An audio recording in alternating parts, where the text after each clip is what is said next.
Хэнти аймгийнхаа цаг үеийн мэдээллийг өндрөхөн телевизээр өдөр бүрийн 19, 21, 23 цагуудаас хүлээн авч үзээрэй. Төвийн томоохон телевизүүд болох TV9, TV5, Молор, Утаг 21 телевизийн орон нутгадх инфо өндөр хаан телевиз. Бид танд үнэн бодит, шуурхай, хүртээмжтэй, тэнцвэртэй бодит мэдээллийг сагалтлгүй газар дээрээс нь хүргэж байна. Бидэнтэй харилцагуудаас 7056 33 57. Сайн байцгаана үзэгчдээ та бүхэнд орон мэндийг өргөн дэвшүүлье. Өндрөхөн мэдээллийн хөтөлбөрийг эхлэхэд бэлэн болсон байна. Анхаарлаа хандуулна. Ингээд та бүхэндээ Хэнти аймагт өрнөсөн мэдээллүүдийг танилцуулъя. Эхний мэдээ.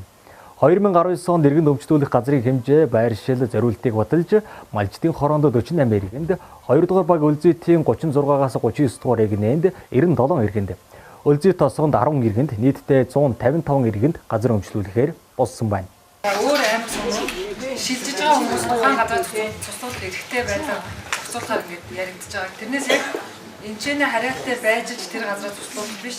Өөр тийшээ шилжиж байгаа тохиолдолд нэг удаа одоо тухайн газараа буцаагаад оронд нь одоо тухайн шилжиж авсан газраас газар авах. Тэр нэг л шилжиж байгаа тохиолдолд тийм заалтууд ямар 2018 онд аймгийн төв буюу Хэрлэн суманд 610 иргэнд 42.7 га газрыг өмчлүүлжсэн бол аймгийн иргэдийн төлөөлөгчдийн хурлын 9-р хуралдаанаар 2019 оны аймгийн төсөв эдийн засаг нийгмийн хөгжүүлэх үндсэн чиглэл гэх мэт 8 асуудлыг хэлэлцэж үүний хүрээнд 2019 онд иргэнд өмчлүүлэх газрын хэмжээ байршил зориултыг батлаж малчдын хороонд 48 иргэнд, 2 дугаар баг Үлзийтийн 36-аас 39 дугаар иргэнд 97 иргэнд, 7 дугаар баг Үлзийтэд 10 иргэнд газар олгохоор болсон байна.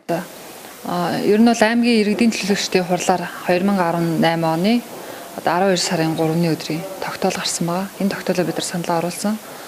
Тэгээд тухайн тогтоолд бол Хэрлэн сумын 2 дугаар баг Үлзийт хороол гэж байгаа шүү дээ. Булаг хорооллын баруун хэсэг. Үлзийт хорооллын 36, 37, 38, 39, 36-аас 39 дугаар игнэнд нийт 97 иргэнд болгоно. Шинээр өмчлөх одоо хотроо явдаг замынхаа баруун зүүн талаар гэсэн үг. Мөн одоо малчтын хороо руугаа мал бүхэн иргэдээ гаргах зорилгоор малчтын хорооныхоо баруун дэнж рүү 48 иргэнд, мөн Үлзийт тосхон гэж байгаа 7 дугаарыг манай аллагдсан баг 7 дугаар огт бас нэг 10 иргэний санал байгаа. Тэр 10 иргэндээ 7 дугаар огт ингэж нийт нэг 140 гаруй иргэнд газар олохоор байгаа шинээр. Аймгийн хэмжээнд 2018 онд нийтдээ 2047 иргэнд 197,31 га газрыг гэр бүлийн хэрэгцээний зориултаар өмчлүүлжээ. Үүнээс шинээр 1979 иргэнд 171,15 га газрыг өмчлүүлэхээр төлөвлөгдсөн бол энэ жилийн хувьд харьцангуй цөөн хүнд газар олгохоор болсныг дэд бүтцтэй холбон тайлбарлаж байсан юм а. Газар олголтоо 2019 оны 3 сарын эхний 7 хоногт буюу 4-5 зохион байгуулахаар төлөвлөд. Яг энэ Хэрлэн сумынхаа 5 газар дээр зохион байгуулна. Очир дарааллынхан дагуу. Энэ удаагийн цөөхөн газар төлөвлөлт нь бас дэд бүтцтэй холбоотой. Тог татагдаагүй газарт бас их хэмжээгээр олохыг зориогүй. Тийм учраас ер нь тог татах боломжтой газараа цөөхөн ч гэсэн цөөхөн байдлаар олгоё гэдэг байдлаар яг аймгийн төвдөө 90 гаруй иргэнд олгоно. Ингэхдээ бас газар өмчилж авах хүсэлтэй иргэдээс нэг иргэнээс нэг л өргөдөл авна гэдгээр бас энэ удаа тийм журам гаргаад тэрнийхээ дагуу нэг иргэн маань нэг л өргөдөл өгнө. 2, 3, 4, 5 өргөдөл бас барьж ирдэг. Тэгэхээр нөгөө ард ойчрсан хүмүүст маань газар хүрэлцээ байгуулдаг учраас эхний ойчрсан иргэн нэг өргөдөл авна, дараагийнх нь нэг гэдэг байдлаар 92 иргэндээ хүрэх энэ зорилттой ажил. Яг бол цуцлуулаад гэсэн бол яг хуулийн заалт ямар нэгэн шийдвэр одоогор гараагүй цуцлуулаа шинээр газар авч болно гэсэн. Ер нь яригдж байгаа асуудал нь юу вэ гэхээр төсөл бол байгаа мөлий. Юу гэж яригдж байгаа гэхээр тухайн иргэн одоо Хэрлэн сумд хариатай байж байгаа юм өөр аймаг сумд хариатай байж байгаад өөр аймаг руу юм өөр сум руу шилжиж байгаа тохиолдолд тухайн газараа нэг удаа цуцлуулаад тухайн шилжиж утсан аймагаас сумаасаа ч юм уу нэг удаа газар одоо авах. Тийм байдал бол яг шийдвэр бол гараагүй. Гэхдээ бол тийм төслөл яригдж байгаа юм л. Иргэдэд өмчлүүлэх газрын байршил хэмжээ зориулалт болон газар өмчлөхөд бүрдүүлэх материал аймгийн газар өмчлөлийн явцын талаарх мэдээллийг Хэнти цаг газар цэг gov.cg-ийн сайтаар орж харах бөгөөд зарим үе нэг иргэн олон хүнд газар авах гээд өргөдөл аваад ирдэг. Тиймээс цөөн хүнд газар олгож байгаатай холбогдуулан нэг хүнээс нэг өргөдөл авах бол газар олголтыг 3 сарын эхний 7 хоногоос олгож эхлэхээр болсон байна. Мэдээллийн хөтөлбөр үйлсэн та бүхэнд хүрч байна. Дараагийн мэдээ. Хэнтэй аймгийн хэмжээнд нийт хүн амын тоо 2018 оны байдлаар өнгөрөх жоноос 1645-аар буюу 2.2%-аар өссөн байна. За үүний 50.5%-ийг эрэгтэйчүүд эзэлж байгаа юм а. Монгол улсын хүн амын өсөлт, нас хүйсийн бүтэц төрөлт, нас баралт, гэрлэлт, цуцлалт, өвшлөлт гэх мэт хүн амын ердийн хөтөлбөрийн статистикийн үзүүлэлтийг тусгадаг. Хүн амын статистикийн мэдээллийн үндсэн их усүр нь 10 жил тутам явуулдаг.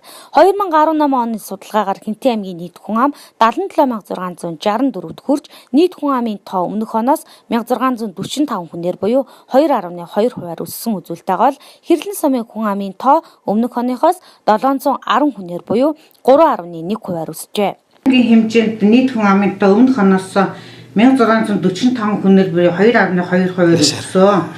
Одоо Хэнтэй аймгийн хүн ам 77664 болж өссөн байна. Энээс 39229 эрэгтэй хүн байна. Энэ маань нийт хүн амынхаа 50.5%-ийг эрэгтэйчүүд эзэлж байна гэсэн үг ээ. За Хэрлэн сумын хэмжээнд бол 23671 хүн ам байна. Энэ нь бол өмнөх оноос 710 хүнээр буюу 3.1%-аар өссөн үзүүлэлттэй гарчээ. Энэ 23671 хүний маань одоо амьдарч байгаа хүний 48.1% нь эрэгтэйчүүд байна гэсэн үг. Энэ 11384 эрэгтэй хүн байна. Хэнтэй аймгийн хэмжээнд 18 онд бол 1711 хүүхэд шинээр мэндэлсэн байна. Хэрлэн сумын хэмжээнд бол 588 хүүхэд шинээр мэндэлжээ. Үүний 293 эрэгтэй хүүхэд байна. За 16 нас хүрсэн иргэний шинээр иргэний үнэлгээ авсан хүүхдүүд бол 1459 хүн байна. Үүний Хэрлэн сум 446 хүүхэд нь иргэний үнэлгээ шинээр авсан байна. Энэ 18 онд. За 18 нас хүрсэн Хэнтэй аймгийн хэмжээнд 1299 хүүхэд байна.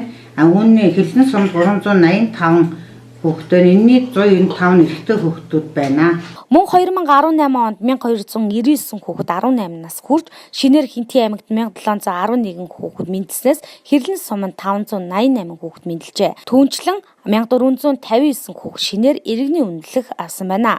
Монгол улсын нийт хүн ам 2017 оны байдлаар 3,177,899 болж өмнөх оныхоос 57,964 буюу 1.86%-аар өссөн. Улсын хэмжээнд 2017 онд 75,321 хүүхэд мэндэлсэн байдаг. Нийт хүн амын 64.19% нь 35 хүртэлх насны залуучууд эзэлж байна. Тодорхойлбол нийт хүн амын 30.46% буюу 967,896 нь тэгээс 14 насны хүүхэд 63.17% буюу 2,07,430 нь 15-аас 59 насны хүмүүс 637% буюу 202,573 нь 60 ба түүнээс дээш насны өндөр наснууд эзэлж байна. Дараагийн мэдээ Похов MNU Тэг 3 олон улсын эрүүл мэндийн байгууллагын Хэнтэй аймаг дахь салбарын нээлтийн үйл ажиллагаа амжилттай зохион байгуулагдлаа. Энэ талаарх мэдээллийг одоо хүлээн авч үзсэн үү? Похов эрүүл мэндийн байгууллага нь 65 улсад бүтээгдэхүүнээ гаргасан 30 гаруй улсад мэрэгжлийн хяналтын байгууллагын зөвшөөрөл эрүүл мэндийн яамныхын тусгай зөвшөөрлийг авч ажиллаж байгаа. Олон улсад хүлээн зөвшөөрөгдсөн компани судалгаа шинжилгээгээр дэлхийд тэргүүлдэг бөгөөд Хэнтэй аймаг MNU 03 олон улсын эрүүл мэндийн байгууллагын Хэнтэй аймаг дахь салбарын албан ёсны нээлтийн үйл ажиллагаа амжилттай энхүү зохион байгуулагдлаа. Өнөөдөр энэ 2019 оны 2 дугаар сарын 12-ны бэлэгдсэн өдөр Хэнтэй аймгийн Похов гэж олон улсын эрүүл мэндийн байгууллагын MNU 03 төлөөлөгчийн газрын салбарыг байгуулж байна. Тэгэхээр манай салбар бол алаг бар судалгааны төвийн 3 давхурт байнгын үйл ажиллагаа явуулна. Энд бол манай компани бүтээгдэхүүнээр үйлчлэхээс гадна эрдэс дэлгэцгээ гоо сайхны бүтээгдэхүүнээр массаж хийж өгөх. Дээрээс нь нөгөө уламжлалт хангах ухааны 7 төрлийн үйлчлэгийг зэрэг үзүүлдэг юм сэргээн засаг хэмжлэгээний аппаратаар байнга үйлчилж байгаа. Тэгэхээр та бүхэн хүрэлцэн ирж үйлчлүүлээрэ. Аппаратаар үйлчлүүлж байгаа хүмүүс эхний одоо 2 сар 3 сарда бол эхний аппаратаар үйлчилж байгаа хүмүүст үн төлбөргүй, хоёрдугаас нь эхлээд та бүхэнд үр дүн гарч байгаа учраас үн тодорхой тарифаар үйлчлэнэ. Тэгээд та бүхэн өргөнөөр ирж үйлчлүүлж бүгдээрээ эрүүл саруул болж гоо сайхан болохыг хүсэж байна. За Похов корпорац албан ёсоор бол Монголд 2007 оны 2 сарын 18-нд анх үйл ажиллагаагаа нээсэн. За одоогийн байдлаар бол дэлхийн 86 орнд үйл ажиллагаа явуулж байна. За мэдээж эрүүл мэндийн чиглэлээр за 2500 төлөөлөгчийн газар албан ёсоор үйл ажиллагаа явуулгаас Монголд яг албан ёсоор 5 төлөөлөгчийн газар байдгийн. Тэгээд миний бие бол 03 гэдэг төлөөлөгчийн газрынхан захирлыг хийдэг юм эмэгтэйхэн байна. За тэгээд Фагу корпорац эрүүл мэндийн чиглэлээр үйл ажиллагаа явуулахдаа мэдээж уламжлалт ангаах ухааны суурь онолол болгодог. За мэдээж одоо орчин үеийн ангаах ухаантай хослуулан хэрэглэхэд бол хүмүүст гахалтай үр дүн өгдөгөөр энэ компани бүтээгдэхүүний онцлог бол илүү давуу харагддгийг. За тэгээд сая бол энэ нээлтэн дээр 3 хүүхдийг Хинтээ аймгаас 3 хүүхдийг Итгэл найдрын сандаа авлаа. За энэ сан маань бол ганцхан Монголд биш дэлхийн 86 орнд энэ сангийн үйл ажиллагаа явагддаг. Энэ сангаараа дамжуулаад хөгжлийн бэрхшээлтэй ундаг, тавтаг, харавсан, саажсан хүүхдүүдэд эмчилгээ очдог. За тэгээ өнөөдөр ямар ч хэлсэн Хинтээ аймгаас эхлээд 3 хүүхэд бол авлаа. Тэгээд үйл ажиллагаа илүү сайхан жигдрээ докторжоод ирэхээр за энэ 3 хүүхдийн маань үр дүн нь илүү сайжраад илүү үр дүн сайн гараад ирэхээр олон хүүхдүүдийг хамруулах байхаа гэсэн юм итгэл бол байна. За тийм яг үнэ. За бид нар энэ төсөлт хүүхдүүдийг авахдаа 3 шалгуур байдгийн.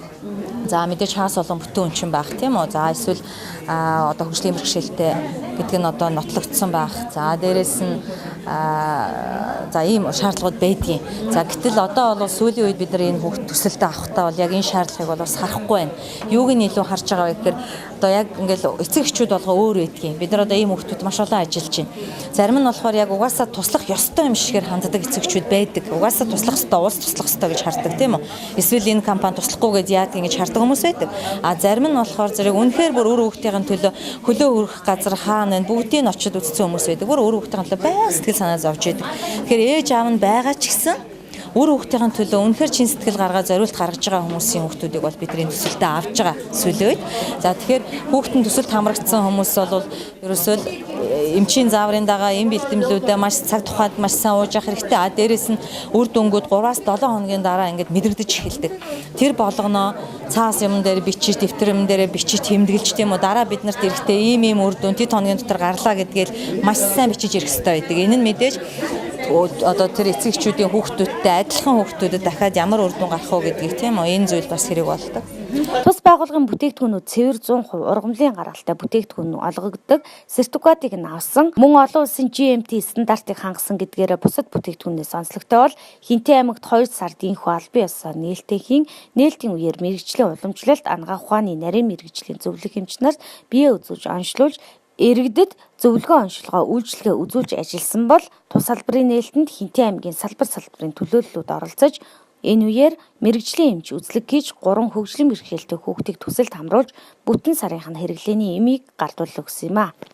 Өнөөдрийнхөө мэдээллийн хөтөлбөртэй хамт байсан та бүхэндээ баярлалаа. Маргаашийн хөтөлбөрөөр эргэн уулзтлаа. Түр баяртай үзэгчтэй.